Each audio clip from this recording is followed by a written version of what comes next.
After a decade plus of waiting, Avatar The Way of the Water is finally out, and I just saw it in theaters in 3D. You excited to see the new Avatar movie? Let's go. I'm You so ready? excited. This is the best Okay. day of my life. I'm happy to say that this film is actually a lot better than I thought it was going to be. Due to the previous film being the highest grossing film of all time, a lot of hype and pressure was put on this film to deliver, and I mean, let's face it, the first one wasn't any kind of grandiose storytelling masterpiece or anything like that, which is why I wasn't particularly excited for this new one. That and the previous movie came out when I was like 9, so, the hype kind of died a little bit after, waiting around a decade plus. But I guess James Cameron maxed out his filmmaking perks when it comes to making sequels, because he directed yet another sequel that's better than the original film. Everything that worked in the first Avatar movie was made even better. For example, this film decided to explore more of Pandora, which was a great choice instead of just rehashing what we already know. In this film, we get to know of an oceanic group of the Na'vi called the Metkayina clan or something like that. Sorry for the butchered pronunciation. Now, this is a me kind of thing, but I prefer the ocean compared to mountains and forests. Anything about coastal culture or people of the sea is way more interesting to me, so being able to see this universe's take on this was pretty cool. I also like how we get to see more of Jake and Neytiri's relationship develop.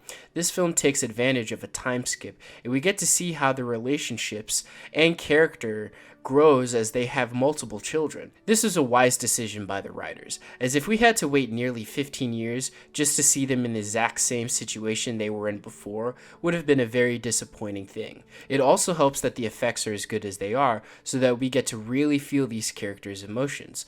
Much of the characters in this film are almost entirely mocap CG, and the CG has to be really good in order for this to work, as physical expression is very important when it comes to the Na'vi culture.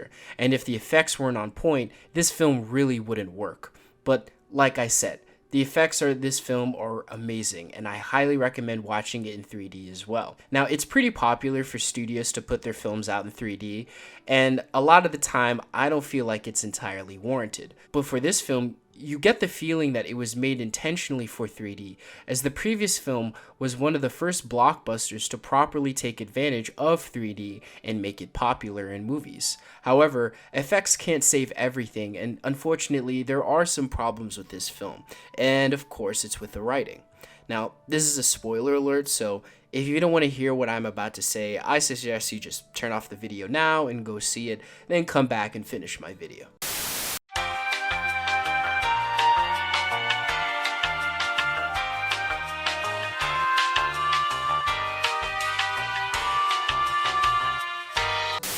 Okay, so anyway, the previous villain, Conal Quaritch, returns due to him saving his memories or something. They don't really, explain it well, and putting it into a Na'vi body. He also has a son named Spider, who was raised by the Sullys in this 14 to 15 year gap. What I personally don't understand is that this new Quaritch is made 15 years after his original human death. Like, why wasn't he made instantly after his death? Why did they wait for all this time to pass? I understand the humans ended up coming back, but still, it just seems kind of strange to me that all this time passed and, nobody had ever done this before or anything like that. Also, why the same villain?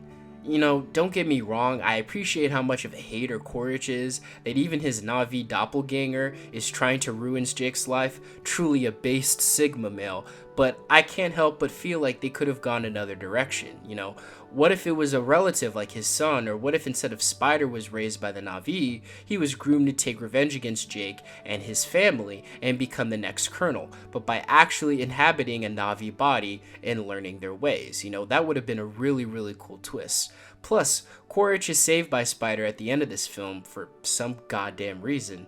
I mean, are we really gonna have 2 to 3 more films of the same villain? Just feels kind of stale in my opinion. But I guess it just sounds like I'm complaining, but, I'm not entirely sure about the longevity of this specific narrative choice. But, ultimately, this wasn't enough for me to completely hate the film or anything like that. It hasn't ruined it for me in any way, and all in all, it's good that this film has finally come out.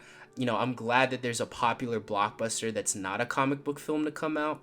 And I also hope to see this film can inspire other filmmakers to see that blockbusters don't just have to be superhero films. If you have the vision, creativity, talent, mindset, money, popularity, resume, experience, studio back, Chinese communist support, you too can put out something that can compete with Marvel.